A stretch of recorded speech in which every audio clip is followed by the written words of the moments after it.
Boys and girls, ladies and gents, welcome to another episode of Clutch Conversations. It's your boy Mike.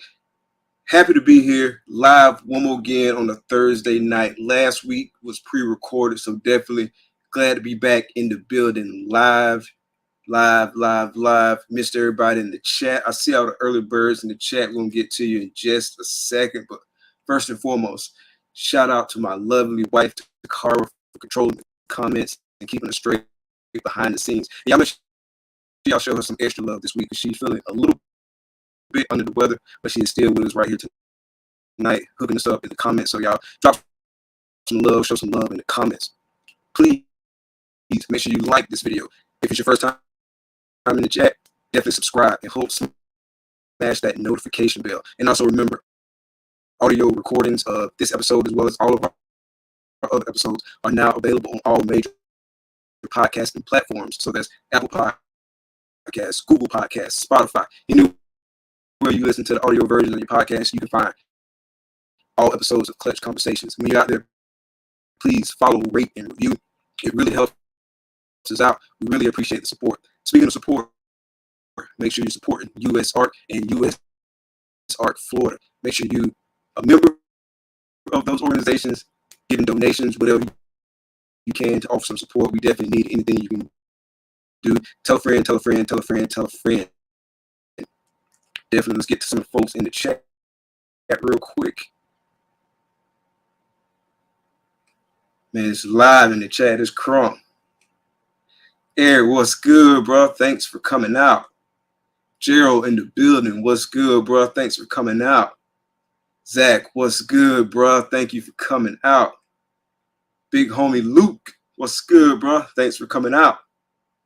Constrictor Connection, what's good, brother? Thanks for coming out. Chris Royal, Constrictors in the building. Thanks for coming out. John, what's good, bro? John No H, thanks for coming out, homie. Blakers Pythons, what's good? What's good? The big homie Bosa, what's good, bro? Thanks for coming out. Keys in the building. Thanks for coming out. Y'all make sure y'all go check out Hair Down Fridays tomorrow night. Bosa. See who else we got. Scrolling through. The big homie Ray, Mr. Blade. What's good, bro? What's good? Congratulations on your first podcast hosting experience. I'm definitely going to check that out this weekend. I'm going to holler at y'all. Appreciate the love, bro. Thanks for coming out. Low Life. What's good? What's good? Thanks for coming out. Pat, what's good? Pat from Grow Some Balls. The big homie Matt, what's good, bro? What's good? Luke Balls in the building, what's good? John, what's good, bro? Thanks for coming out, fam. See who else we got. The big homie Wiz in the building. Suspects in the building. Heavy tonight. Thanks for coming out. Windy City Moors, thanks for coming out. Keish, what's good? Thanks for coming out. Appreciate the love. See who else we got. I think that's everybody, so we're going to stop it right there. We got a really dope guest tonight. We got Nicole from Canadian Regius. We're going to bring her to the stage right now. What's good? What's good? How's it going? What's up? Good. How are you? Doing good. Yeah, been looking forward to this all week. Happy to have you. Thanks for coming on. Thank you.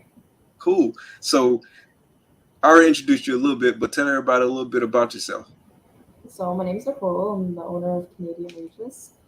Specialize in breeding ball python morphs. That's pretty much the gist of it. I love what I do. Nice. So what do you do outside of ball pythons? Like, what are some of your interests and hobbies and stuff like that? Anything to do with nature. I love being outside. I travel when I can. Fishing, hiking. That's pretty much my second passion next to the animals for sure.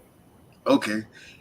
Have you always had those interests? Like, have you always been like a person that was like really into nature and stuff like that? Always. When I was a kid, like I was just always outside, and I would get lost and just we had acreage growing up, so I would just be gone all day. What are some of your favorite memories from back then?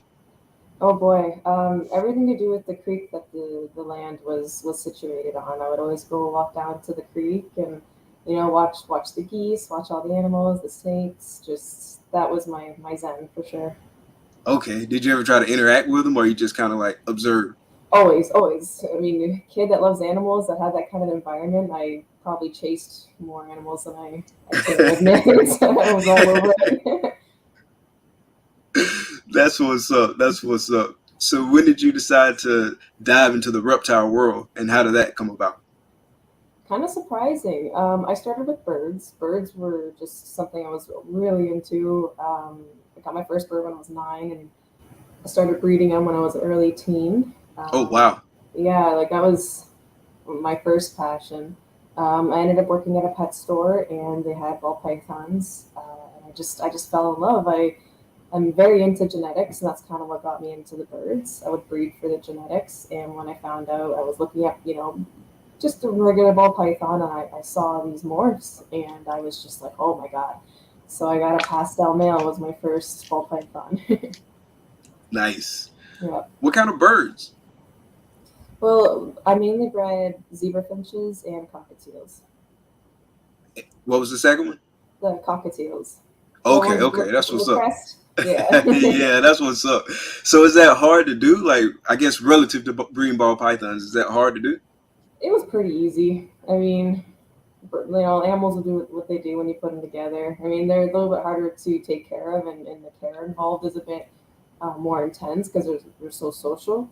But otherwise, it was pretty easy.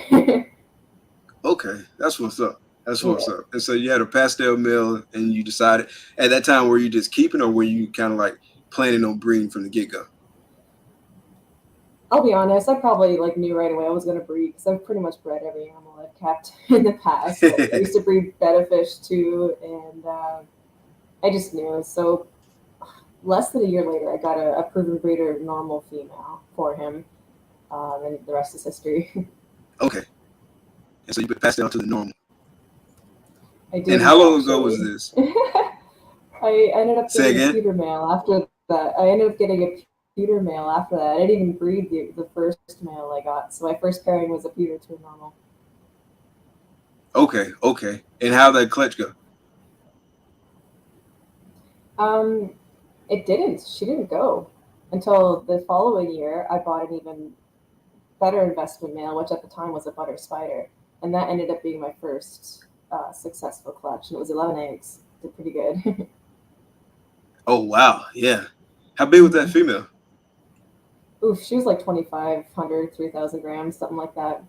She was big. That's a huge clutch. I think the biggest clutch that I've had so far has been like 8 eggs. That's the biggest one. So I'm definitely looking forward to To, some double digit clutches. So to this getting day, 11 that's like still right my out the biggest gate, was that? clutch. Say again. That's still my biggest clutch. My first clutch. I haven't hit 11 eggs since. Oh wow, wow. So you like came out the gate swinging. Yeah, yeah. So was that rough on you that first year, like managing all like 11 babies, considering that was like your first clutch, or was it just like No, pretty it was much great. a No, I made breeze? sure I made sure I had the rack set up. I made sure I had everything prepared. I had the rats and everything. It was pretty good. I kept one female and I still have her. Oh, And then nice. I sold the rest. And yeah, it was definitely, I got way more after that. I'm like, yeah, let's do this. Full stop. Okay, so you're just ready to go, right? Yeah. Dipped your toe in the water. He was like, "Yeah, I got this. I'm ready to go." Yep. So, thinking back to that first clutch, like, what was your thought process at the time? Like, were you just kind of doing it as a hobby, or did you know that you wanted to breed like as a business long term?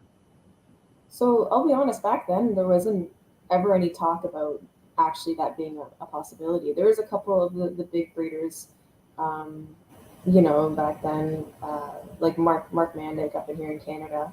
He was probably my biggest mentor at the time. But I didn't really like it was always just a hobby at first because I didn't realize it was an option to do it full time. I was also very young. I was maybe 17 at the time when I started. Okay, So I still had a lot of growing to do before realizing this is what I wanted to do for sure. okay. And so, when did you kind of come into that realization that you wanted to do it as a business? I'd say probably 7 years ago. I'm like, okay, for sure, I want to do this. After a few seasons, selling out a little bit here and then going right back into it. About 7 years ago was about my point of turn. I was like, okay, this is what I want to do with my life. Okay, that's what's up. So is there like any like one single thing you can point to as an inflection point to kind of flip your mentality towards it, or was it just kind of like the sum total of all your experiences like over that time period? A little bit of both. It was a lot of reflection and looking in my past as a child, and up until that point, all I've ever done was breed animals. It's in my blood, my DNA. It's what I'm meant to do. And also working as a salary worker at a major corporation, I was like, that's not for me. It's not for me. So that it is a little bit of both. Gotcha. Yeah, man. When you're on salary, man, it's like you just get abused sometimes. I was, and I'm like, I can't do this. How do people do this? I'm not doing this. So then I Can I go back to hourly? That's exactly what I did. I went back to hourly. I'm like, I'm not doing this, and yeah, and I just started focusing on things. That's what's up. That's what's up. And so was it Canadian Regius right out the gate, or did you kind of go through like a whole bunch of different names before you finally landed on Canadian Regius? No, right from the get-go, when I started selling, I chose that name, and I've just stuck with it. I like it. That's what's up. It's a dope name. So talk about your logo and kind of like what it represents and what all that means. So obviously Canadian, very proud to be Canadian. I wanted to incorporate that in the logo somehow, and I figured, I mean, the maple leaf's really the most iconic thing you could do. I wanted to keep it simple, so snake, maple leaf, Canadian Regius. That's it. Bam. That's it. Yep. We're in there. Yep. Bam, mic drop. That's what's up. That's what's up. So I just found out that there's an organization called Canark. Is that accurate? Herp. Yeah. It's kind of it's kind of like USARK. Yeah, kind of. Unfortunately, they don't have the funding like USARK does, but I really appreciate that they're trying to keep our rights as reptile owners up here. So we need a voice too, even though we're a little up here. We don't have a lot of people, but that's basically what they are. They're the USARK of Canada. Gotcha. Yeah, I just heard about that organization tonight, like maybe an hour ago. Like I heard some people talking about it, and they mentioned it. Yeah. Mm. So yeah, that's dope. Yeah, I'm gonna have to look into that. I had never heard of it before tonight, but I'm gonna definitely look into that. So as far as like legislation and stuff like that in Canada, are there any laws that like make it challenging for you as a breeder? And kind of like what are some like hot topics in that regard in Canada? So it's all really up to your county. We don't have very many provincial or federal laws when it comes to actually keeping these animals. It's really just the county that you live in, who you pay your taxes to determine the bylaw, right? So obviously where I live right now, it's legal for what I do, but if I drive 3 minutes down the street, it's not. So Oh wow. it's yeah. A few years ago, maybe, I don't know time anymore, but our last election, there was a lot of talk about banning Canada-wide being able to keep exotics in general. There's a lot of like, but it was all like political, right? It was all around the election, and again, I don't pay too much attention to that, but nothing came of it, luckily. But there's always that lingering fear in the back of your head that they have the power to just take everything away the second they want to, really. Gotcha. So it's good to have an organization like Canark kind of in place to help be a watchdog in that space. Exactly. Got to start somewhere, right? Yeah, 100%. 100%. So, sorry, we're down the wrong pipe there. What were some early challenges when you first started breeding? The lack of information. There really wasn't. There's not mentors like there are today. Like people are a lot more helpful. There was a lot of bad information being spread, a decade ago to try to help you fail. It was very different than now. So that was probably the biggest thing. There wasn't really anyone to go with asking for information, and when you did find that one person, it was very helpful. And luckily, I did have a couple people in my circle to help me out with those questions. Those things that random things that you can just Google now or go on Facebook or whatever that didn't have that back then. You know, you kind of just had to wing it and learn for yourself. So that was Who were some probably of those the hardest folks part. you that helped mentor you early on? Well, he's not in the hobby anymore, but his name was Kevin. He was local to me, and he would help me pretty much whenever I had a question. I ended up having that original pewter male that I bought, ended up getting an RI, and he actually took him and medicated him and things like that. You know, it was he came in clutch. Like he was very helpful in the beginning for me. Okay, that's what's up. Yeah, it's good to have people you can bounce questions off of. Like in a lot of ways, I'm probably like spoiled, relatively speaking, compared to when you started and when I started, because we started in 2020, so not that long ago. But it was, as Nice. you know, all kinds of information out there, all kind of like YouTube videos and Oh, stuff like that, and then just all kinds of communities and stuff to kind of get linked in with all the Patreons. Like it's just like a whole bunch of places to go to get yeah, information. And so it's like good to have like those people, it's good to have those circles and stuff like that and those resources. yeah, So I can imagine how it would be, because I mean it's still challenges right now, and it's that's why I say it's good to have people to bounce stuff off of. But I can only imagine like when a lot of that stuff one in place, like from an infrastructure perspective back in the day. So right. shout out to everybody who got that early start and was able to like persevere through going through the school of hard knocks. Yes, exactly. Yeah, that's what's up. So you first had that pastel male, you got a proven breeder, normal female, you had a pewter. So how were you building your collection from the get-go? Like did you kind of have a plan, or were you kind of just filling it out as you go and getting animals that you like? What was your thought process? Mostly, I just kind of bought the snake stuff out were pretty, like everyone does at first, you know, kind of go a little overboard. My first real plan was a queen bee, something simple. They weren't really made very often, and so I bought a pastel female, an adult pastel female, specifically to make a queen bee. So that was pretty much my first major goal. Was producing one of those. Nice. So how has that evolved over time in terms of like what projects you're working on and how you think about planning out your projects now? Well, funny thing about the original queen bee plan was it was probably the biggest learning experience I could have had that early on. I ended up breeding the butter spider male to the pastel female. She laid eggs, like there was five of them, and I produced a queen bee, but he died in the egg. Oh And wow. it's not really about the money, but back then queen bees were like 3K plus, you know. And I was a teenager Oh wow. living in my parents' house, you know, like it was a big deal for me. And he died in the egg, and that was such a pivotal moment like in my life for this industry. um, and I learned a lot from that, that it doesn't always go as planned and you just have to learn from it. And it took me years before I made another queen bee, and by then they were like, you know, everywhere. But I learned a lot from that. But to answer your question, I just it's hard to answer exactly how I think of my parents. I know I have a lot of different projects in my mind, and I have a vision of what I think they should look like if they haven't been made yet, and I just kind of go for it. I just take risks, and sometimes they work and sometimes they don't. And because I had that first issue, that holy grail animal for me not making it, I realized that it's not always going to work out, but other things do, and it kind of evens out in the end. So I just keep going. Gotcha. And so like what are some of the projects that you're primarily focused on right now? My main project is probably Desert Ghost Pride.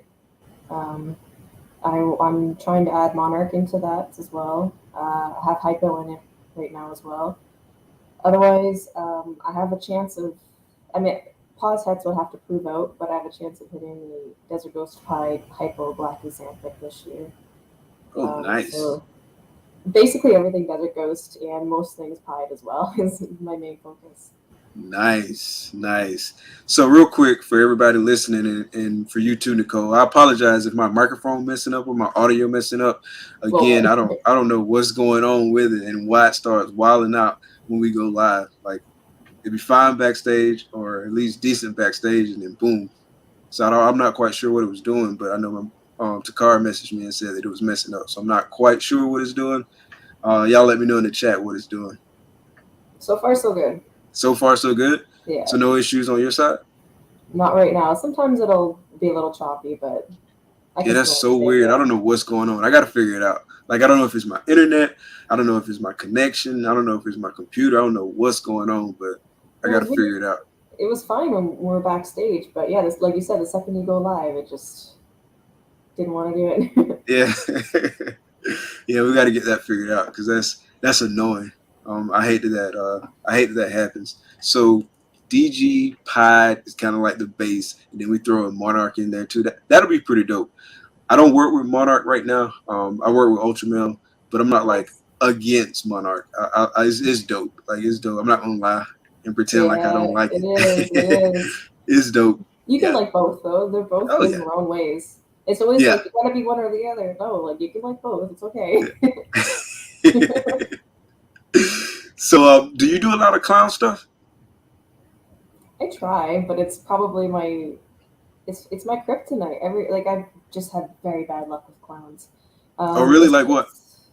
Just females not going, eggs not getting good odds. Like this year, I had visual to het. I probably had 18 eggs total and not one visual. Just stuff like that. Yeah. I've only proven hets, or like, is there any concern that they might not be hets, or are they proven hets? They're proven hets. I made them. Okay, you made them. Yeah, I've made one clown ever. That's it. That's all I've ever been able to muster up is one. Oh, for real? Wow. Yeah. And I've been breeding clown stuff for like 8 years. It's just not my gene. That's cool. That's cool. I mean, there's plenty of people working clown. I think that DG Pod Monarch is gonna be sick. Yeah, I'm going for triple hets. The girls got follicles, so hopefully it works out.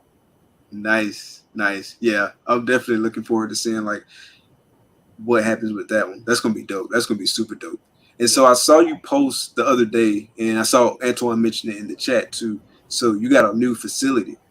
Yes. A relatively new facility. So talk about that. Talk about like specs and kind of like that whole process and kind of like what you learned going through that process. Because there's probably some people out there listening to this thinking of doing something similar. Yeah. So I basically over the last few years saved as much as I could from the snake sales. I knew I needed a space. I was working out of. I used to live in like a 130-year-old house, and I was using 2 bedrooms that were upstairs, and it wasn't working out very well. The weight of the racks and everything, and I couldn't expand. I was already using 2 bedrooms out of my 3-bedroom home, so I couldn't really do anything for a couple years. And I was at the point where I'm like, all right, I need to move. So I found this house with an unfinished basement, maybe about 1,200 square feet, and I said that's perfect. So bought the house. Started construction as early as I could because all the construction people were like, we're booked up, but I was able to get someone in. It took 6 months to finish. Okay. But yeah, specs, it's like 1,200 square feet. I added a bathroom down here, a storage room. It's heated. The floors are all heated. I got hose attachments. I bought a Generac too, so I don't have to worry about power outages ever again. Oh, nice. I basically did the best I could afford. Nice. And so that whole process, everything went perfectly, or were there some hiccups along the way? There was a couple hiccups, but I think I watched enough HGTV to understand that was going to happen. It never goes perfectly, right? Yeah, I mean, the house's bones were good, and that was the most important thing. It was way over what I thought it was going to cost. I was quoted like $70,000, and I spent about double that. Oh wow! That's just because the world we're in right now. Just prices are crazy. Yeah. But that includes my air racks and stuff. So in the end, it was worth it. Would I do anything different? Probably. The design, I like the design. I learned a lot about working with construction crew because I didn't do any of this myself. I hired it out with a project manager. Um, Okay. but I mean, I'm happy with how it turned out. I can't complain, honestly. Nice, nice. Yeah, I saw the pictures on it. It was like super dope. I don't know if are you on a phone or are you on like a laptop? I'm on a laptop with a webcam. Okay, okay, yeah. So you can't really like give us like I a can like, walking tour. oh boy, it's kind of split up into two rooms. So I'm kind of in like the little cubby right now. And so, as far as like rack space and how many racks you want to actually put in the facility, are you at max capacity or do you got like some room to grow? I have room to grow, but my main goal is to be quality over quantity. I would love to just keep what True. I have now, which is space for about 100 females, and just Okay. keep it. I am pretty maxed out right now, but I'm just gonna, do what Ozzy does. Just sell the proven Yeah. breeders as I need to, and just keep a smaller but quality collection. That's the plan. We'll see if that works. But if I need That's to, I can expand. that's what's up. So, what does your weekly routine look like? Like, how many snakes you got? Like, so 100 breeder females. You said. Yeah, so I run about, yeah, like 100 females, maybe 30 males, um, and then whatever babies they make. This year I had 36 clutches, and I'm happy with under that number, to be honest. So weekly routine, I spot clean on Tuesdays. On Saturdays I do like a full kind of a deep clean, change their waters, things like that, and then take care of the rats too, because I breed rats as well. Okay. Yeah. Okay. And so you breed enough rats to feed your entire collection, or do you have to like supplement your feeders sometimes? For the most part, it's enough to feed my entire collection. This year, I'm a little bit short just because I had a lot more clutches than I've had before. True. But yeah, it's self sufficient. It's good enough. Nice. And you said about 36 clutches. Is that like max that you've had, or have you That had was the more? most. That was the That was most the I've had. most? Yeah. Okay. Okay. That's what's up. So, yeah, so about probably like 240 babies, give or Yeah, take, pretty much. or Yeah. so. So, what's your holdback strategy look like? Like, do you have a strategy? Like, is it like, speak to that a little bit? So holdbacks, for the most part, if I'm hesitating at all, I'll keep it because I Okay. could always I could always sell it later, but very hard to get an animal back once you've sold it. So I've learned that in the past. Don't like I wait until everything's hatched before I actually look at everything and sell what I think I don't need. I've learned to keep. Let's say I want one animal out of a pairing and I make three. I'm going to keep all three of those. I'm going to keep the best feeder or the best looking one at the end of the season, kind of thing. So that's kind of what I do. After the whole season is done, I see what I have potentially held back. I see how that works in my collection, and then I kind of nitpick the ones that I really don't need, and at that point, I'll sell them. Okay. About how many So my animals are my you holding advice is back? to keep everything at first. Um, it really depends. I'd say maybe this year I held back maybe close to 30, 25, 30 animals. And that could trickle down a little bit more, but that's about what I'm happy with. I'd say probably 20 a year average. Gotcha. Okay. Okay. That's what's up. And so are you moving out the same amount of adults that you're holding back, or it just kind of like really depends? It depends. Up until this year, I've held on to most of my breeders. Like I still have a cinnamon breeder female, things like that. This is my first year that I'm cracking down on it, and I'm starting to move the girls I've had for 10 years. It's very difficult, but as time goes by, that is the plan is to just replace close to as many as I've held back. Okay, that's what's up. That's what's up. And so, how are you selling your animals? Is it primarily like social media, more of market? You've been in shows. A little bit of everything. I'd say North Market's probably the best for me because whenever someone just inquires through Facebook or Instagram, I'll be like, hey, here's my North Market link. If you like something, let me know. Shows I don't usually do too often. I mean, the past couple of years it was kind of hard because they weren't really a thing. Right. But I'll say I average three a year. I'll do because they're a little bit far from where I am, so I don't want to do too much traveling. Okay, yeah. So the shows, they're opening back up a lot more in Canada now. Are there any like restrictions Mhm. on them at all, or are they just kind of wide open right now? No, no restrictions. No, it's pretty much back to normal now. Okay, that's what's up. That's what's up. And so Morph Market is the primary means you're using to sell your animals. That's what's up. So Yeah, I love you Morph feel Market. like, so when COVID hit and everybody was kind of like cooped up in the house, you feel like Morph Market was like kind of a lifesaver? What are your thoughts on that? Yeah, man, that was such a weird couple of years. Yeah, Morph Market really just. I was spending a lot of my time on there, just answering messages and stuff. It went crazy there for a couple of years. But yeah, I have nothing bad to say about Morph Market. I'm so glad that it's a thing now. The industry really, really needed it because before Yeah, it was just 100%, like 100%. Craigslist or I spent a lot of time. Kinky or Kijiji. I spent a lot of time on Morph Market myself. Probably way too Yes. much time on Morph Market. Yeah. Save Like that, it's so save that, funny. save Like that. yeah. I do that all the time. I do that all the time. Like I try to like go through and like clean up my saved animals list because like man, you got way too many animals in your saved animals list. You're not gonna buy all these animals. Like why are you saving them? Why are Yeah. you saving them? But I got a ton in my saved animals Oh list. yeah. Like I spend way too much time on Morph Market.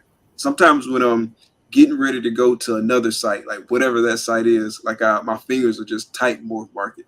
Like it'll Oh start no. off MOR, like bro, you're not even trying to go to Morph Market, but like that's all your fingers know. Yeah.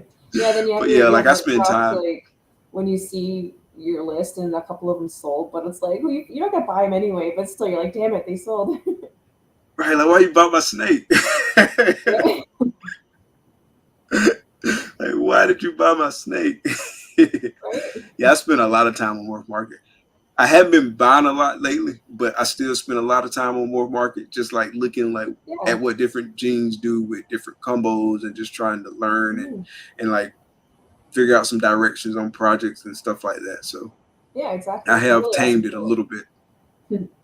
At first, it was just crazy. Like I'm just getting snakes like left and right, like wherever I can get snakes from. Too at first, like at first it was like, bro, it just snowballed. Like got a couple, bro, got four initially, like two that we brought home and then two that we picked up later, but all four from like the same person. Nice. Then a little bit later, picked up like two more, and then it was like some more, some more. Somebody was letting go like a group. It's like I got to get that group, and like it was just like crazy, crazy, crazy, and just like picking them Yeah. up, picking them up, picking them up, and before you know it, like had a ton of snakes, and definitely slowed down and start like actually thinking through the actual snakes who was picking up and like really planning out projects and becoming like Exactly. more not just arbitrarily picking up snakes, but like picking up snakes with a very specific intention. All right, I want to do Exactly. this with this. I want to go in this route, or at least like ballpark where I want to go because like I want to work in this project. And so like maybe I can do this, this, or this because I have these options, but not just like picking up animals just for the sake of picking up animals. Did you go through like a phase like that, or were you kind of always just zoned in?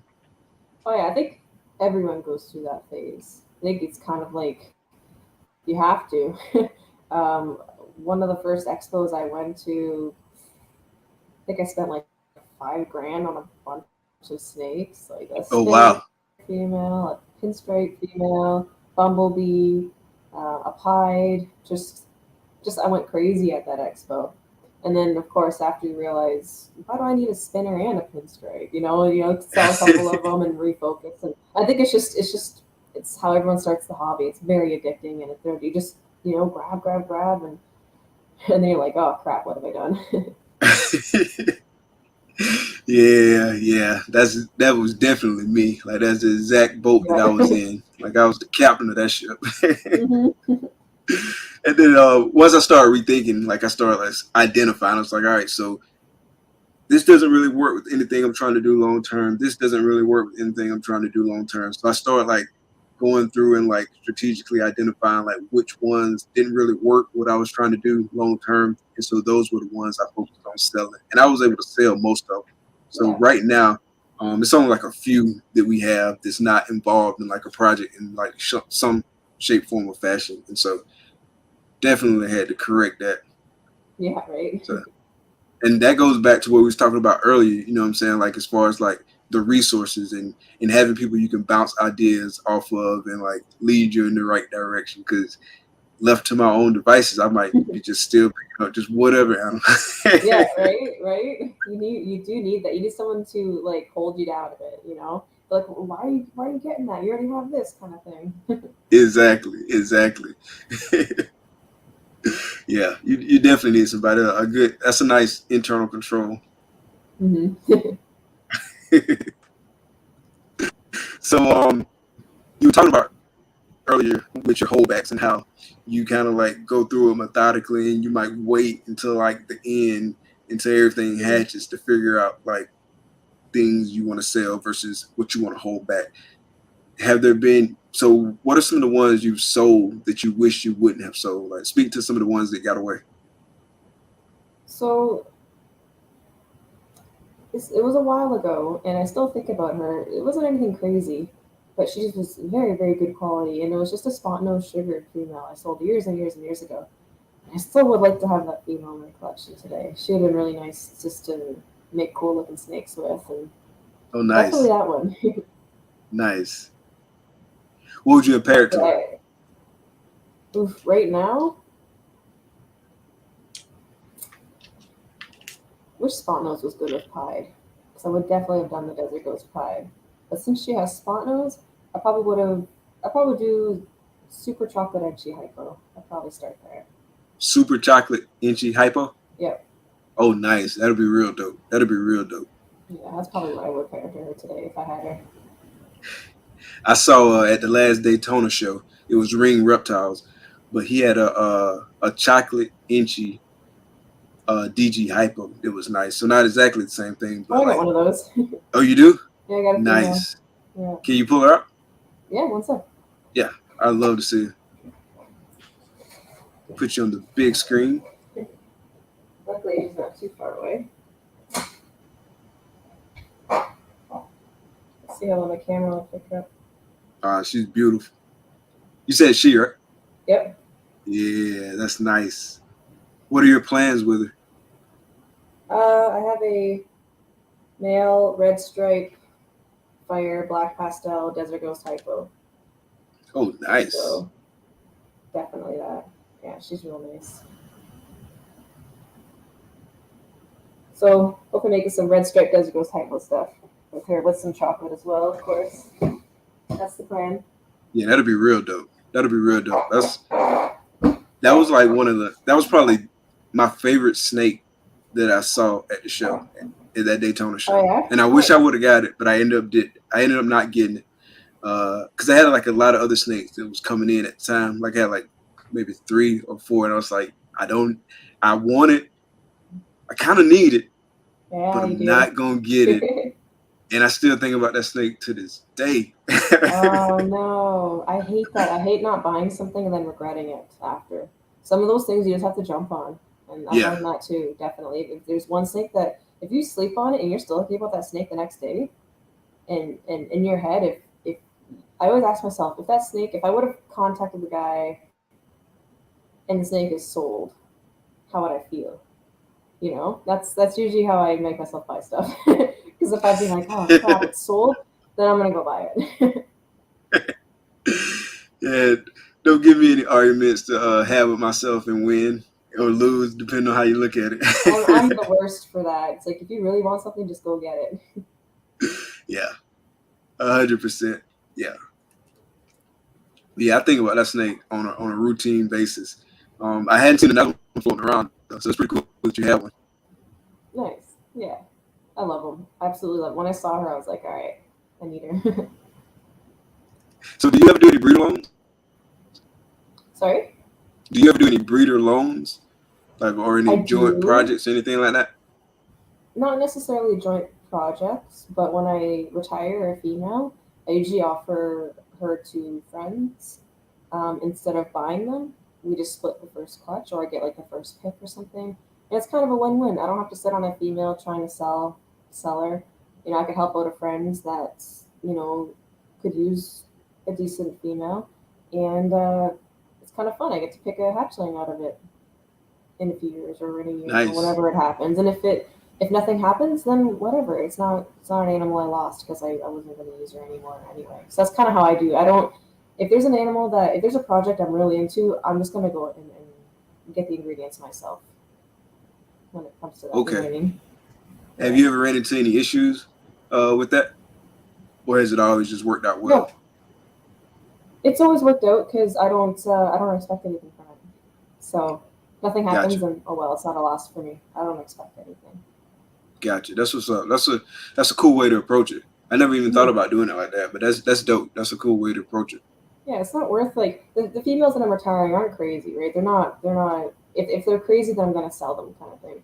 But what is it, like a few $100, maybe less than 1,000? I would lose. It's not worth losing a friendship over or feeling some sort of way about it. It's just it is what it is, you know. Yeah, 100%, 100%. So I got asked this question the other day, and I really hadn't thought about it. But like people talk about like Nido and stuff like that, Mhm. and like animals being sick. And I was asked if someone asked you to test the animal before you sold it to them, and they would pay for it, how would you respond? So I'm asking you the same question: how would you respond? And has someone made that request of you before? I would gladly do it. No one's requested it. It is a bit more difficult for us to do it up here. We don't have a lab in Canada, so we have to export it as if it was the actual snake, and it cost a lot of money. But if someone was willing to pay for it, then of course I wouldn't have any issue with it at all. Yeah, that was the same thing I said. Like I hadn't really even thought about it before, but when I got asked the question, I thought about it, and at first I interpreted it as like they want me to like test it and like pay for it and incur the cost.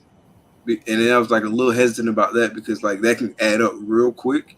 Oh yeah, If people like had you pay for the test and then and it came back negative, and it was like, you know what, I changed my mind, or I found out another snake here, right, and that can add up real quick. But if they was gonna pay for it, not at all.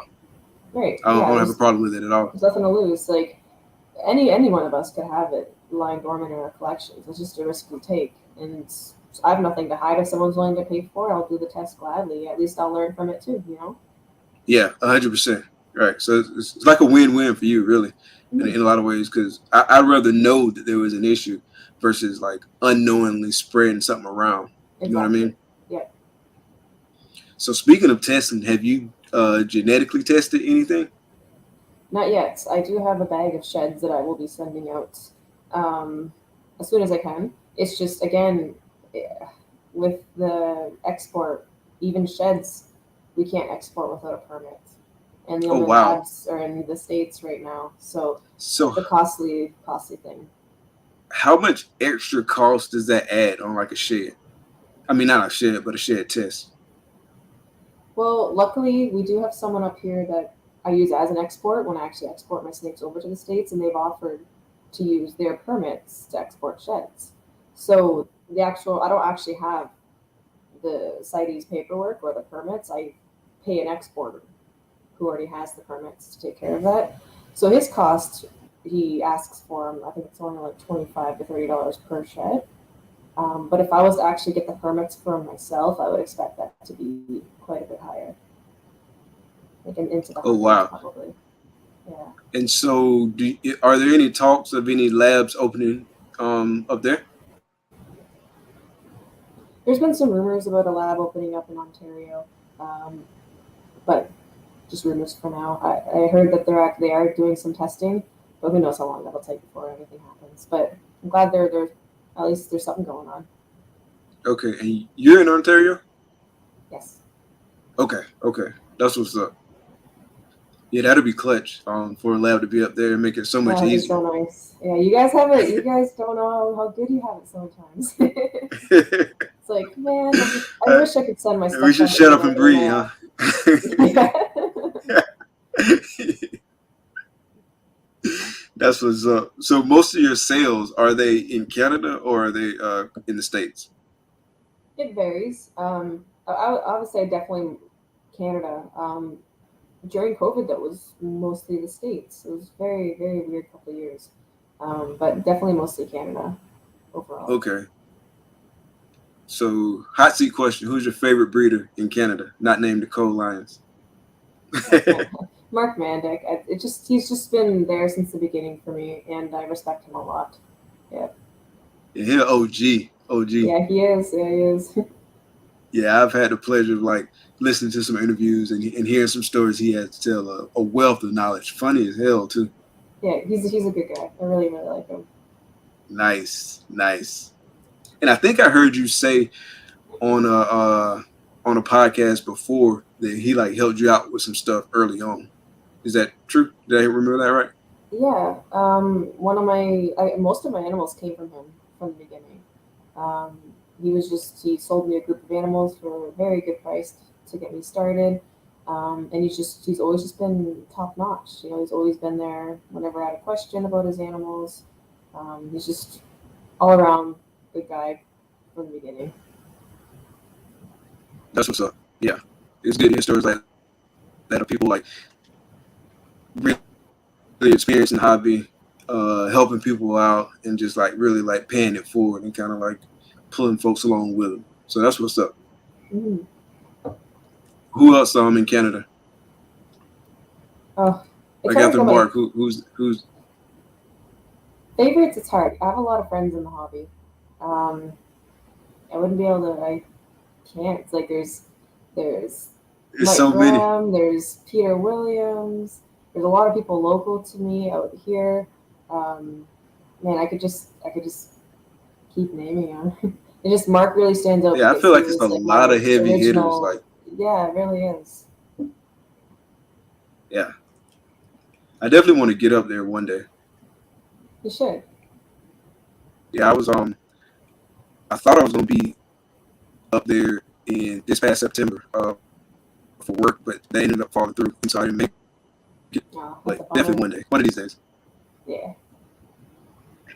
So in terms of like your favorite genes, what's like a gene that you really want to work with that you don't have in your collection? So up until a couple months ago, I would have said Sentinel, but I did end up adding one. I just couldn't not anymore. I really didn't want to add another recessive. Um, but now that I have that, I'd say I don't know. I pretty much have. Does it have to be recessive, or did you say any gene? Any gene, any gene. Okay, Grim. It could be Grim Billy would Jean. be. No, I'm just playing. No, I'd say Grim then. That's been on my radar for a while. Grim. Hmm. I Okay, I'm really not like too it. familiar with that. What does it It's do? uh, it's like a Granidy kind of Okay, incomplete dominant. So it does have the super called the Grim Reaper, and it's just very pixelated, very awesome. Um, Pixel will probably actually be another one that I'm keeping my eyes on. I really do like that one as well. nice. Who did you pick up the Sentinel from? Khalil from 514 Reptiles. Okay, shout out to Khalil. Yeah, he's an awesome guy. He's a good friend of mine. Okay, that's what's up. Yeah, he got some dope stuff too. Some really Oh nice yeah, stuff. he does. Really, really nice stuff. And you say Grim. I got to look into that one because I hadn't really like looked into that one too much. Like when you said it was Granity, that kind of rung a bell, but I'm not that familiar with it, so I'm about to check it out. Yeah, you Um, should. It's really cool. I know one of my favorite genes that I haven't seen in person, but I've seen like a lot of pictures of is that Cosmos gene. Have you seen that one? Yes, yes, that's really interesting. Definitely. Yeah, that's really Um, nice. Waiting to see what else comes of it. I really would like to see what it looks like in Pied. I'm really curious. Yeah, yeah. So what are your thoughts on Pod and like what's left to do with Pod? Because like I've heard people talk about like whether or not we've achieved peak Pod. What are your thoughts on that? Do you think it's something out there that can like make it that can do something different with it? So when it comes to Pied, I get a lot of people asking me similar questions because Pied seems limited, but you kind of have to change the way you think about it when it comes to Pied. I don't think there is a peak when with Pied. I think the joy of working with Pied is the variability. You don't know what you're gonna get. You could have two of the exact same genetics and they're completely different looking. I think there's more joy in it than just trying to find the best. You know what I'm trying to say? Right. It's a very different gene to work with, and I think it's one of the most rewarding. And I'm very biased. Most of my collection's Pied, and every time I hatch it out, whether it's got no white or it's just the head that's patterned, I really really enjoy the variability and just it's such an awesome feeling. And I just don't think there is a peak for Pieds, and that's just how I look at it. Going back to that DG Monarch pod that you got, it's gonna hatch this year. No, I'm just going for triple heads this year. Oh, you're just going for the triple heads this year. I Yeah, thought you had a yeah. shot at it this year. Okay. No, I But yeah, will. you're gonna hit it. That's gonna be really dope. Like I can see it in my mind, and that's gonna be really, really dope. I'm very excited. I just hatched the Hypo Desert Ghost Pied last season, and it's just one of the coolest experiences ever, hatching a triple recessive. So it's something to look forward to for sure. Yeah, I'm still trying to cross double recessive, so I can just only imagine hitting triple recessive. I haven't made a double recessive. I just went right to the triple. Just straight to the triples. Yeah. Just But right out the gate. You yeah, came out the gate swinging with 11 clutches. You yeah. came out the gate swinging with the triple recessive. Yeah, I don't know, I skipped a step somewhere. That's what's up. Yeah. Yeah, I really like Pie. Like Pie was one of the first ones that caught my eye where I was just like, whoa, like what in the world? Yeah. And I can show somebody like outside of the reptile hobby, like a snake that's got like 10 genes in it. And they'll be like, okay, that's pretty cool. And you show them a pie and they'll be like, whoa, just a Yeah. regular pie. Like Yeah, right? it's just that like it's just that like amazing and just different looking and something you don't expect is wow. Right, exactly. And it's that kind of joy and um, secrecy, I guess a weird way to put it, when you're going for combos. You really don't know what it's gonna look like, and that's the coolest thing about it. When did you get your first pie? I think 2012. Okay, Um, so you've been in it for a minute. yeah, that was when I bought my first pie, and I absolutely love that snake. She was the best snake ever. Fortunately, I don't have her anymore, um, but I fell in love. Pies were just my dream, so I went into it pretty early. Okay. Yeah, I got some double hit clown pie stuff cooking. Hopefully, Ooh, well, it's not technically cooking yet because she ain't laid, but I got some good locks. So oh, good luck, fingers good luck, crossed. Fingers good luck. crossed. Hopefully, I Nice. can hit some double visuals sometime in the future. Oh yeah, nice. Good luck. Hopefully you don't have a sausage fest. That's all you gotta hope for in the end. That part sucks. The shittiest thing about going for double heads like that is that you got the parents, you've got female to lay, you got the eggs hatching, and they're all freaking males. Yeah, that actually Right. happened to me like a couple of times. Like Right. my most anticipated clutch was I put a orange dream inchy black pastel fire clown to a super inchy lesser hypo female, and so everything was either going to be blanchy or super inchy, and then double hit hypo clown plus those other genes in the mix.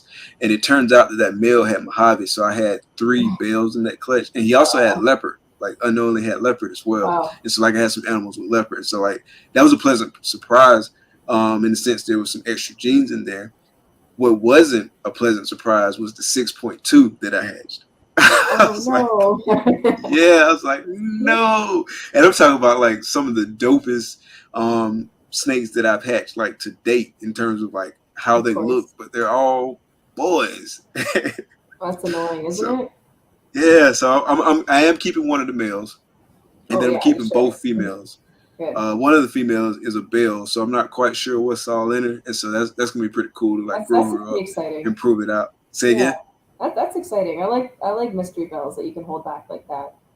Yeah, so I'm looking forward to that. But the rest of them, I mean, I just don't have a need for 5 double hit hypo clown males, Right. regardless of how cool they look. So I'm gonna end up having to sell them. I haven't listed any of them yet, but I'm gonna have to sell them. Mm. The one of the bells I'm giving away in like a giveaway, but the rest of them are for Nice. sale. Yeah. Awesome. You know, sometimes it just be like that, and at least you got the two females. That's what you gotta be like, all right, I got two females at least. That's a good start. Yeah, yeah. And the one female for me is like probably the nicest snake that I've hatched in my opinion. And she is super inchy OD lesser leopard hospire double head hypo clown. That's what I think she is. Obviously, that's a theoretical idea because I haven't found a snake that looks exactly like her. But I asked a bunch of people and got feedback from them, and people tend to agree. The one that we go back and forth on is the fire. Mm-hmm. But I think she's fire. We'll see. But You'll see with age too. Fire takes some time to mature. That's for sure. okay, okay. That's nice though. That is a stacked female. Yeah, she is beautiful. And she's a monster. Like she just like as soon as the rodent touches the substrate, she is on it. Yeah, I love females like that. That's awesome. Congrats. Yeah. Yeah, so I'm really looking forward to working with her in the future, and Awesome. looking forward to working with the Bell female because I don't know a center. I don't even think, to be honest, I'm a genetic tester. Like if I mean they could come out with like every gene probably next year, I probably wouldn't genetic test it because I just kind of want to prove her out and see. It'll be kind of cool. Right. You know, But I know she's double hit you know hypo, she's so I know one that for a lesser. fact. So Say again. right, Oh yeah, exactly. yeah, and I definitely know she's So less than Mojave. So it'll the be most important pretty thing, cool. you know, and everything else will be a surprise. Exactly, 100%, 100%. Definitely looking forward to working with both of those girls, and then get that male involved in the project too. And then I got a because Hypo Clown is one of my favorite projects, and so it's the one I'm probably working the heaviest. And then DG Clown is like right up there too, and then DG Hypo Clown as well. But I have a Cypress Spectre double head hypo clown male that he won't do anything. He won't eat. He won't breathe. It's like So No. speaking of that, do you have any like tips and tricks? Well, I do, but it doesn't always work. Also have a Cypress. I have a Cypress Batman male that won't breed for me right now either, and I've tried everything. Usually, just waiting him out is the most effective thing, but I try like a freshly shed and cracked bin of a female that I want him to breed.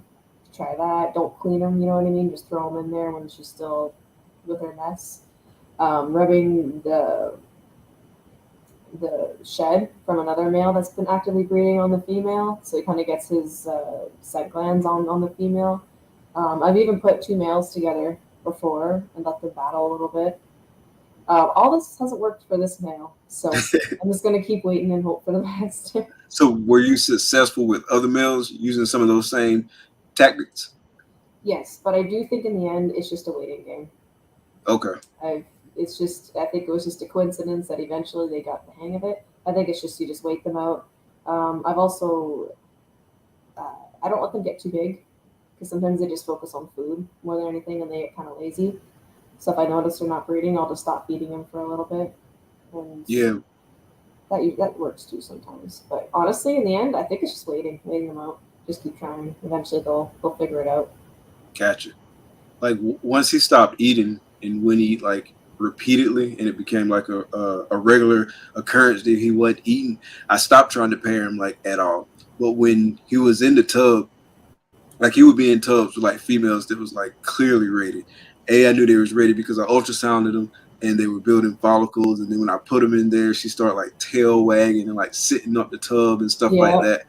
And it's funny, like you hear that like little knocking sound. Like the first time I heard it, I was like, what in the world? But you hear like that knocking sound from her like slithering around the tub, like hitting the sides of the tub with her tail. And so like I know she was like all in, ready to go. Right? I come back like a couple hours later, he's sitting on the other side of the tub, like, bro, get me out of here. Yeah, exactly. And it's like, really, come on. I don't know, man. I don't know. I mean, she is doing everything. Like she's into you, man. Like, just do something. He's not interested. I don't know, man. Hopefully they get it. He's not interested right now. So maybe next year. I mean, maybe he'll pick up like later in the year. I was really hoping he went this year because I really wanted a shot at a Cypress Spectre Hypo Clown. because Yeah. what I need a Cypress Spectre hypo clown male, so I was hoping for a shot at one. And so, I but know, tell me about it. I've got like 5 females that are just ready to go, and I have no other male to pair them to. So if he doesn't go, then that's 5 females that are just gonna absorb, and that's it. And he's a 2020, so he should get at it. is he? Why isn't he not ready to go? Is he just like not breeding, or is he? He just doesn't want to He breed. just he won't. Okay, okay. That's the Batman you were talking about. Yeah. Okay. Do you have like any other males you can put them with, or that you would consider? No, no, because they're all clowns. Um, and I have limited clown stuff, limited clown males. It's not a focus project for me. Um, my other male is a Hurricane Yellow Belly Het clown, and he's got like a bunch of females to go to, and I don't want to overdo it with the Hurricane Clown stuff. So if the Cypress doesn't go for it, then there's no clowns for me this year from him. Gotcha. I got a, DG head clown though. Well, he actually is Inchy Leopard, Yellow Belly DG head clown, Very nice. and he's probably he's right under 700 grams, so he right there. And he eats like a champ. I Good. tried him a couple times. One time I thought I had a lock, but I really don't think I had it because like most times when I see the lock, like it's like clearly a lock. This Yeah, time his tail was like under her tail, but I couldn't see like because usually it's like curled up and yeah. I can That's a see it. really good sign, though. You say that's a good sign? Oh yeah, if he's already like in the spot, then it's pretty good. Yeah. Okay.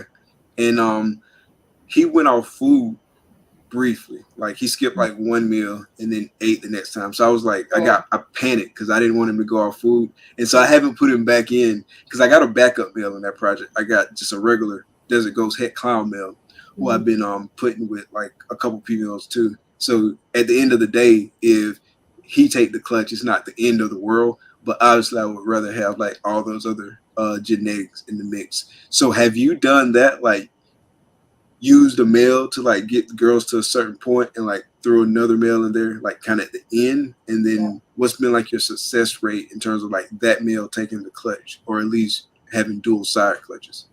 Yeah, definitely recommend if you have a younger male and you have the backup, use that other male early on. Especially since you have an ultrasound. I'd throw the better male in at like maybe once around 25 millimeters. And then maybe once more right before ovulation, so like around 33 or 35 millimeters. In the past, when I've done that, it's been pretty much 100% success rate. The male that locks the closest to ovulation usually always takes the clutch. Okay. And if not all the clutch, then most of it. So it's definitely a good, reserve your good males if you have backups for sure. Let them Okay. So grow. that's what I'm gonna do. Yeah, for sure. Yeah. All right. That's good to know. That's good to know. I'm gonna definitely continue with that strategy. Yeah. Yeah, because why not? I mean, you have a perfectly good male that can do the job early on, get her going, and then just throw the new guy in right before she ovulates, and almost all the time they'll be the Oh, same. bait and switch. Yeah, exactly. It works. Yeah, so that's gonna be the plan. I'm just like keep letting that male eat, throwing that other male in there because I'm not spreading either one of them out too far. They'll both probably go to like 4, maybe 5 girls tops, but most likely 4. And so hopefully we'll be able to make that work. Yeah, it should.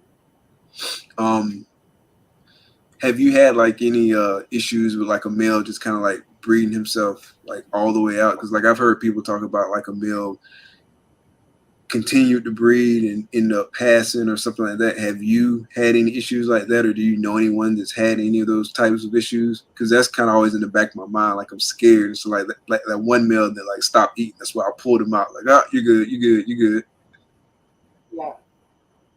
So as long as you do that, you're fine. I have heard people. I don't want to say killing their males, but I mean, it's kind of breeding them too much, and then they stop eating. They decline after that.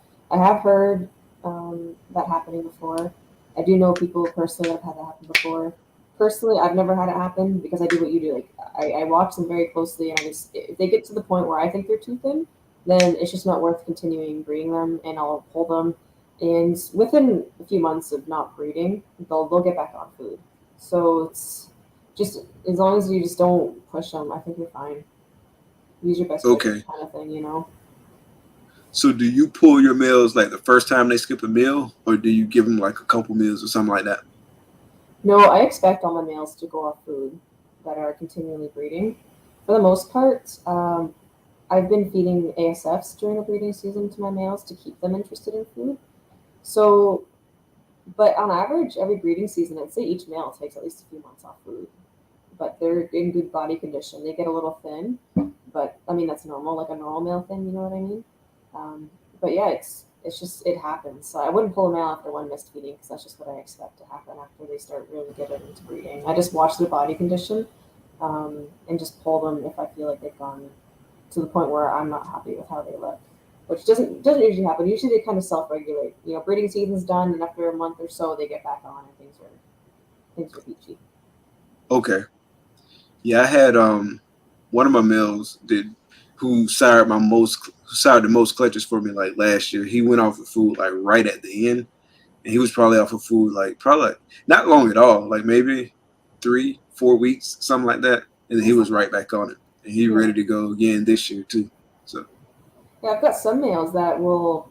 Man, I've had one male that my original blackhead pied combo male that just he's maybe 600 grams right now, and he's 5.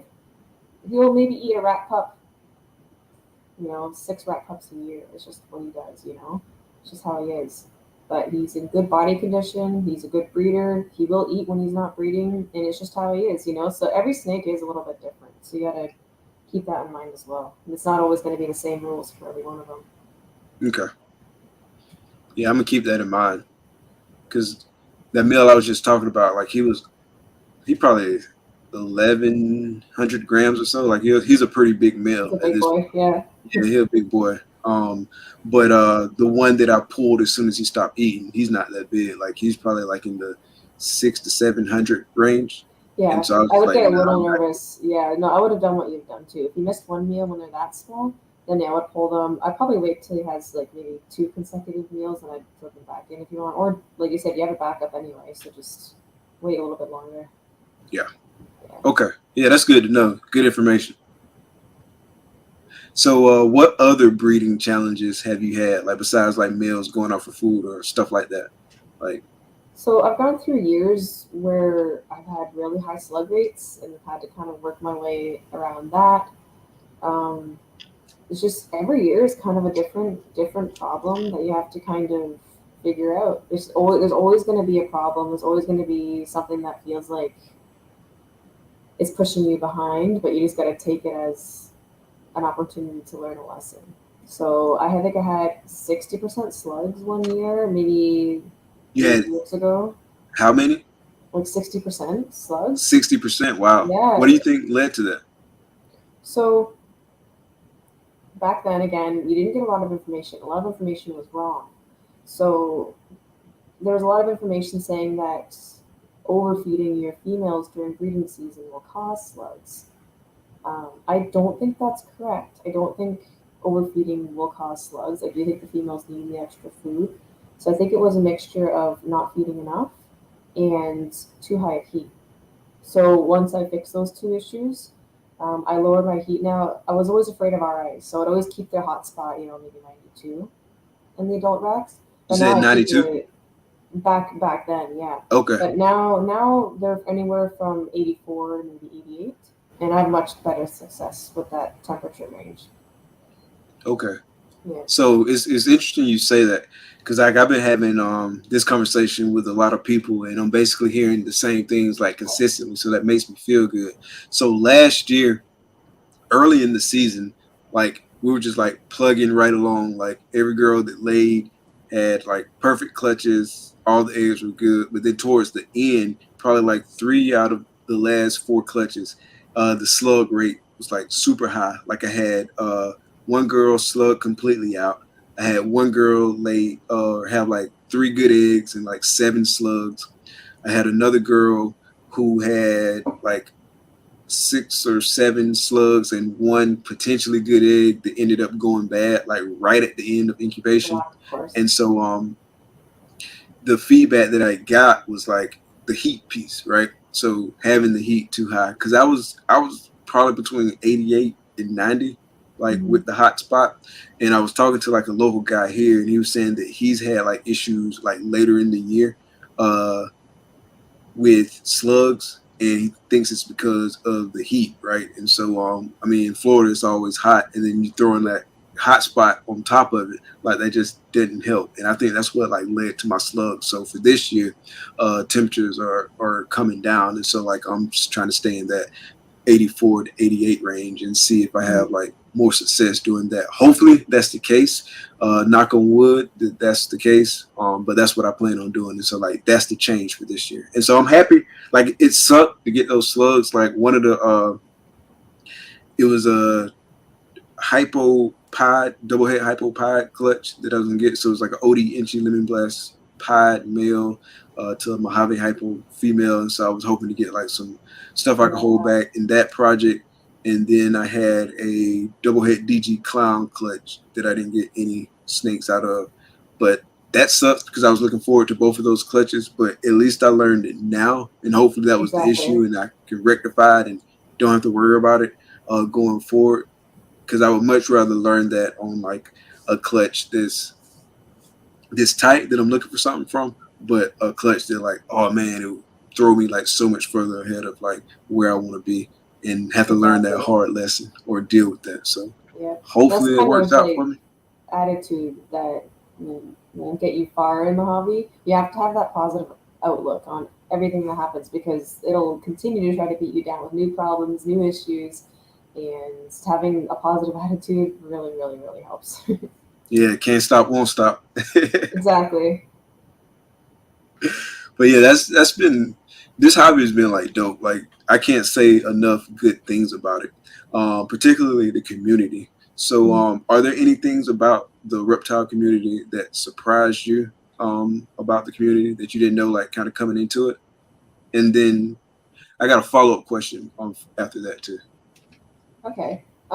So social media really being part of that phase where there wasn't social media and now that it's crazy. That was probably the biggest surprise. It's just things just exploded over that course of like Facebook becoming a thing and YouTube and all these podcasts and stuff. For probably the last 5 years, I think it's really picked up, and it really shows you how many awesome people are in this industry and how most of us just want to help each other out. And being a part of like the fish community before and the bird community, it's just it's unique. It's definitely unique. It's some of the best people I've ever known in my life. I've made some very good friends. Cool. So you really kind of answered my question because I was going to ask you like, what's the biggest change from when you first got into the hobby to now? So that's cool. But yeah, I agree with you 100%. Like, it's just been like a really dope community, and like one of the things that I've enjoyed most is like going to the shows and getting to see everybody like in person and getting to fellowship and chill, like people that you talk to every day, and then you finally like get to say like what's up, what's up, what's up, and just like chill. Like that's been like super dope. So definitely enjoyed that part of it. Yeah. Looking to get to some more shows this year, some of the bigger shows. Have you attended any of the big shows in the States? Not yet. I'm dying to go to Tinley. Oh, you gotta go. You gotta go. That's a big one for me. So I think next one's in October. So yeah, so there's one in March, and then it's October after that. Okay, October's usually the one. October's the big one. Yeah, I'm hoping I can make it this year. I've been wanting to, so hopefully this is the year. Yeah, I had a blast at Tinley. I had a blast. It's not even that far before from that, either. Say again? It's not even that far from either. It's a 3-hour drive. 3-hour drive? Something like that. Oh wow, yeah, that's not far at all. Far at all. Yeah. Yeah, it's way. I don't even know how many hours it is to drive to Tinley for me, but it's definitely the double digits. I don't know exactly how far it is. Like 20. Yeah. Yeah, it's a hop, skip, and a jump for real. A long hop, skip, and a jump. But yeah, I definitely plan on being. Yeah, I definitely plan on being at the October Tinley. I'm not gonna be able to make it to the March one, but I'll for sure be at the October one. And then Daytona, that's another show. We already set up for Daytona. And then it would be nice to get to like one more, like bigger shows like a Arlington or a Pomona, something like that. But we'll see. It might not be in the cards for 2023, but maybe 2024. Nice. And Yeah, you then guys got a I lot of want to good get to some shows. more local shows too. Say again? You guys got a lot of awesome shows down there. Yeah, it's a lot of dope shows. We definitely fortunate to have a lot of dope shows, and it's a lot of shows just like in Florida in general. I feel like it's a show every weekend in Florida Wow, that's somewhere. crazy. That's crazy. But I want to make it to the Tampa show, which is not that far from here. It's like 2 hours from here, and then it's a show in Orlando too. This Nice. in Orlando is probably about 2 hours from here as well. I definitely want to make it to those two, if not any Nice. of the other Florida shows. Man, we got like one in Ontario that goes on every month or two, and then one out on the West Coast.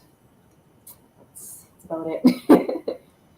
just that's it. How many of those? So how many shows have you vended when you did vend? Sorry, say it again. Earlier, did you say you vended any shows, or had you not vended any at all yet? Oh yeah, I vend. I usually vend a few a year. It's about a 4-hour drive one way to get to the show for me. Okay. So can you talk about like your biosecurity protocol, like with shows? Because that's always been like one of the things that I've been kind of trying to think through, and like how I would deal with that and what I would do. So, what do you do? So we there's a blanket rule. Not everyone follows it, but the show venue will back you up. Basically, no one holds the animals. So that's the biggest thing. No one holds the animals. Um, you want to buy a snake, you can see it. You can ask me all the questions you want. Until I have the money in my hand, or I know for sure you're going to get the snake, then you can take it out and hold it. And at that point, I'm just putting it in a container and giving it to the customer. So there's very little Gotcha. cross contamination with that. And any animals that come back home with me, I have a separate room and I quarantine and I prevent mites each tub in case there's any mites. And it's never steered me wrong, never had an issue. Okay. Okay. Yeah. So that's a good process, a good protocol. Hmm. So I think the worst is just the families with the kids. They're like, "Oh, can I play with that snake? Can I touch that snake?" And they just want to hold some pretty snakes. And I'm there to sell them. I'm not, you know what I mean? It's like I'm straight up. I'm Like like, look, anybody. they're already stressed. I don't want them to get sick. Right. Knowing how those people probably have already touched a bunch of other snakes since they're asking like that, it's just not something I'm comfortable with. And I think that's probably the best way to go about it if you're vending. Just don't only let serious buyers handle the snakes. I think. Have you had anyone like push back and was like, if you don't let me hold it, I'm not going to buy it? Yeah, and I'd be like, okay, bye. Like Like there's holla. there's plenty of other vendors you can go see. If they don't respect that, then I mean it's fine. I'm not gonna change the way I do things for that. And the people who are serious they usually don't mind. They get it and they probably feel better about their purchase. I mean, I know I would if I went up to someone I wanted to buy a snake and they told me, we don't let people hold them. I'd be like, okay, it's a plus for me wanting to buy your snake that you care about them in that way. That's just how I Gotcha. see it. Gotcha. Yeah, I was about to say, like, if somebody thought had to like the forethought to kind of like think through that, like that would just kind of make me feel a little bit better. You know what I'm saying? That they taking care of it. So Yeah, I'll respect that because I understand it, and that's like one of the things that I worry about, like with vending, is like just biosecurity in general, and kind of like making sure that I don't like yeah, fall in any pitfalls or whatnot along the exactly. way with the You have biosecurity to piece of it. you have to do what's best for your collection, and if that's upsetting a few people, like I understand people want to hold their things before they buy, but um, I know I'm a stand-up person. I know these people don't know me, but I'll stand by my word. If you take a snake home and there's something wrong with it, like I know I'll make it right, and um, people just have to trust that. And if they don't, they're more than welcome to go buy from someone else. I just gotta trust that. Um, I know I'll make it right if something's wrong. You know what I mean? Yeah, 100%. Yeah, definitely. Stick to your guns for sure. Hmm. I gotta make All sure right. this is So, my life. Gotta make sure I'm not oh gonna, yeah, yeah. It's your life. It's your you livelihood. know, It's all that. yeah, yeah. Yeah. Yeah, so if they don't like it, oh well, they'll be all right. Pretty much. All right, so before I let you get out of here and enjoy the rest of your night, I got some random questions for you. All right, so the first one is, if you could live anywhere in the world, where would it be and why? Well, it depends. Am I still breeding snakes? Still breeding snakes. Oh, it's up to you. It's up to you. I'll let you make the Well, rules. I would still be breeding snakes, so I would stay in Canada, but I would probably go to the West Okay. Coast. Probably Okay. mid-north BC, close to the water. Is probably where I'd go. Okay. And is it because it's close to the water? Like, what's the why? It's usually just warmer in that area. I don't mind my Okay. winters, but I want them pretty mild. I don't want to live nowhere in Canada where it's, crazy snow. So I've been in South Georgia, North Central Florida, like my whole life in terms of like just living, and I don't know how I would deal with like all that snow. Like I want to go somewhere where it's snowing like crazy just to visit so I can see it, Mhm. but I wouldn't want to live in it. Right? Yeah, it's not very nice. I mean, it's nice if you don't have to drive or go outside or anything, but otherwise, no, thank you. Yeah, I just want to visit. I want to see it, but I definitely don't want to like live in it like day in and day out. Right? I don't. I don't Beautiful. think I would Yeah, be happy with that. exactly. Say again. It's beautiful for sure, but yeah, you're right. Like screw living in it all the time. No thanks. Yeah, I'll deal with my Florida snow. We call it pollen. Oh yeah. If you could have dinner with any three people, dead or alive, who would it be and why? Any three people you said? Yeah, any three people. Oh my goodness, that's tough. That's a tough one. I don't know. I probably just choose my loved ones, to be honest. Probably my mother, Nice, my partner, and my best friend. nice, nice. That's what's up. That's what's up. And so this one, if you won $10 million, how would you use it? 2 million. 10 million They used to be 10 million. US. Oh, that's US. Okay, that's like 15K Canadian. um, or 15 mil, I should say. Uh, well, I pay off my house, and I would buy some snakes and give some to my family, and put the rest in a high interest bank account and quit my job. Probably it, Nice, yeah. nice. All right, and one last random question for you. Mhm. If there was one thing if there was one question you wished I would have asked you, what would that be? And how would you have answered it? I can't speak tonight. Oh my goodness, that's a good question. Um, Probably maybe kind of already discussed this, but maybe my one of my favorite animals I've produced, and I would have said the desert ghost hypopide because I'm obsessed with her. I really really like that snake. Just absolutely blew my mind. It was the first. I don't even know if there's been another one made. It just looks like living porcelain. It's really cool. So can you pull her out real quick? Yeah, she's All right. She's right there, sat right by. Big screen.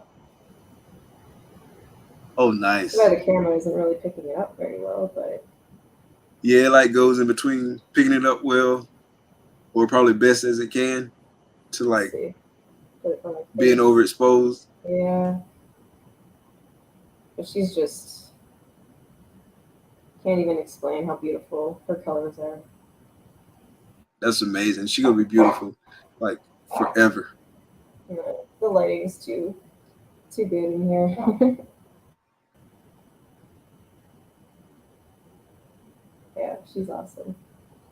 Nice. Yeah, that's super dope. That'll be my favorite one I produce too. Yeah, right. Right out the gate with the triple. I know. I gotta make a double hopefully this year to make up for it. Right out the gate with a cheat code. I Cool. know. So I didn't it's even been expect great. it either. Say again. No, I didn't even You say you expect didn't it expect it? either. You know, it was the male proved hypo. I didn't know he was het hypo. Oh, nice. Yeah. So that's even better. Hmm. That's even better. Yeah. Did you do a little dance? Oh yeah. Well, I opened the egg. Well, I let them hit first, then I kind of cut it open a bit more. But I was like, this doesn't look right. So the pairing would have gotten me either Desert Ghost or Desert Ghost Pie, and it did not look right. You know, you see a hypo in the egg, and it's hypo. But in my mind, I'm like, there's no way this is hypo. It's my first Desert Ghost Pie. You know, I let it color up, and then it shed, and I'm like, what the heck? And yeah, it was hypo. So just didn't believe Amazing. it at That's a great first. surprise. Yeah. Yeah, I probably would have been moonwalking across the snake room. Oh yeah, I was. I was like, what? Yeah, that's what's up. I wish I mistakenly hit a triple visual. I know. It's quite the Maybe one of these days it'll experience. happen to Dude, me. eventually, definitely. Just keep doing what you're doing and stuff will pop up. It's nuts. Cool. Well, Nicole, it was great having you on tonight. Definitely been looking forward to getting you on the show. You got an amazing collection. When I started telling everybody who's coming on the show, I got nothing but like great positive feedback. Everybody's like, yeah, you definitely got to get Nicole on the show, man. She's a cool person. She's got a super dope collection. So definitely was looking forward to this one. Thank you. So tell everybody where they can find you on social media or promote anything you want to promote. Awesome. So, Morph Market, Facebook, YouTube, Instagram. It's all Canadian Regis. You're not going to find me anywhere else. That's just those four right now. That's about as much as I can handle. I don't do TikTok or anything. I don't even know how I would even incorporate the snakes into that. But yeah, Instagram, Facebook, Morph Market, YouTube. That's pretty much it. Nice. Yeah, I got a TikTok account, but I'm not a professional TikToker. I'm not a professional anything social media wise, but TikTok is like the bottom tier of like my social media experience at this point. Yeah, I didn't even try. It's like, nah, I'm good. Definitely. So we put the links for all your platforms in the description of this video. So y'all make sure y'all go out and follow Nicole everywhere. Canadian Regis, go out on Morph Market, see what snakes she got, and buy something. And don't be asking to hold her snakes at shows unless you're gonna buy it. Thank you. Cool. I appreciate you coming on. I appreciate everybody in the chat. Thank y'all for coming out each week and showing love, showing support. I saw the chat was going crazy tonight. Shout out to my wife for controlling the comments. Shout out to everybody for all the support. Definitely keep coming out. I really appreciate everybody. And so, again, Nicole, thank you. Thank y'all for coming out. Can you hang back for just a second? Yeah, for sure. All right. Thank y'all for coming out. Be blessed. Peace.